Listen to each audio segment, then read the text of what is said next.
What's a small thing you do that matters? I ask this of people with a meaningful amount of frequency. I ask because I'm authentically interested. I ask because I want to validate the good that they do. And honestly, I ask because I want the opportunity to tell my own story. I wanted to be a dad at 22 and I became one at 42. And the reasons around that are not part of this story tonight. What's important for tonight is that you understand my math. I wanted to be a dad at 22 and I became one at 42, which means I live every day like I'm trying to make up for 20 years of lost fatherhood. That is not a logical outcome to that equation. But I've never been one to let math get in between me and my truth. My own father had a rule, the belly button rule. That rule being he would carry you to bed as long as you were not taller than his belly button. And when this rule was applied to my younger brother and I, my father was a farmer and a laborer, and I like to think that after a day of working the livestock in the fields and the dairy and the meat packing plant, carrying his sons to bed was the last of the day's labors, but I know often that wasn't true and there was more work to come. And actually, I can't remember the belly button rule being applied to me, but I distinctly remember my younger brother being measured against my father's stomach before bedtime. And then one day, he exceeded that height threshold. And my dad simply said, "Son, looks like you're walking up." And my brother did, without question, without protest, just accepting this rite of passage, ascending something far more significant than just that set of stairs. Have you guys ever seen that meme? We tend to tell stories in memes now. And it says, "Do you realize there was a day that your parents put you down and never picked you back up again?" When I read that, I had a little bit different take. I thought, I was a college wrestler. This is gonna happen way later in life for my kids. For the longest time, I actually had a habit of picking up my friends. And not just picking up my friends, I would sneak behind them and I would grab them around the waist like this, and I'd pick them up and shake them upside down a little bit, and then put them back on their feet. It's how I express my love. My wife this year just has forbidden me from doing this any longer. I protested. I said, "No, I am still more than physically capable of this stunt." Honestly, the best compliment I've ever received, I did this to my buddy Jay once. He is north of 6 feet and north of 300 pounds. And someone took a picture, and another one of my friends saw the picture and said, "That looks photoshopped." That's the compliment. But anyway, my wife said, "I can't do this anymore." And I said, "I can still do this." And she said, "No, it's not about you. Your friends are all getting old too. And they all have the hidden maladies of age. And it's not a gesture of affection when you pick Scott up and throw his back out."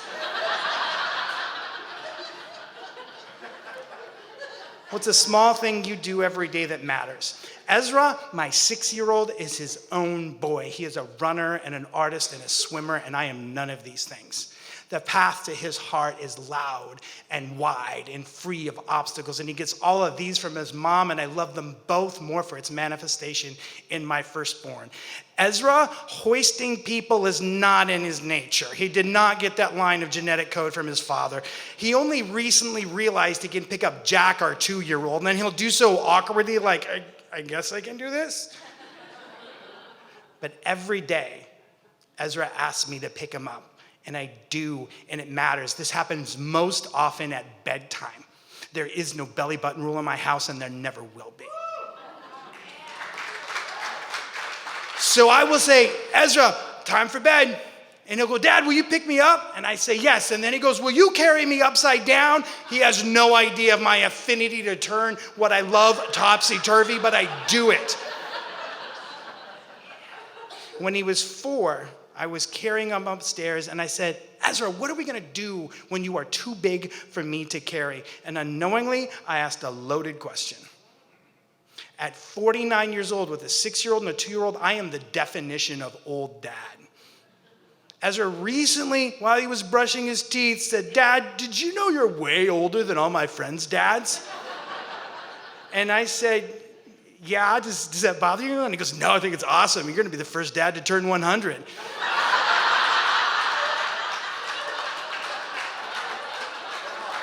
But when I say, Ezra, what are we going to do when you are too big for me to carry? I know I'm on the clock, and so much of my persona has been wrapped up in my own physicality, and I hear that ticking down. But when I say, Ezra, what are we going to do when you are too big for me to carry? He said, that's when I'll carry you. I have never been more certain we were raising a good one.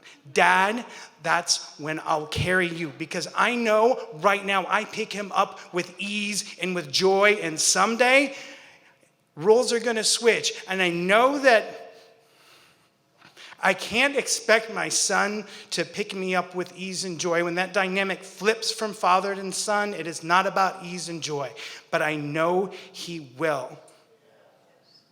Because the path to his heart is loud and wide and free of obstacles, and he got that from his mom.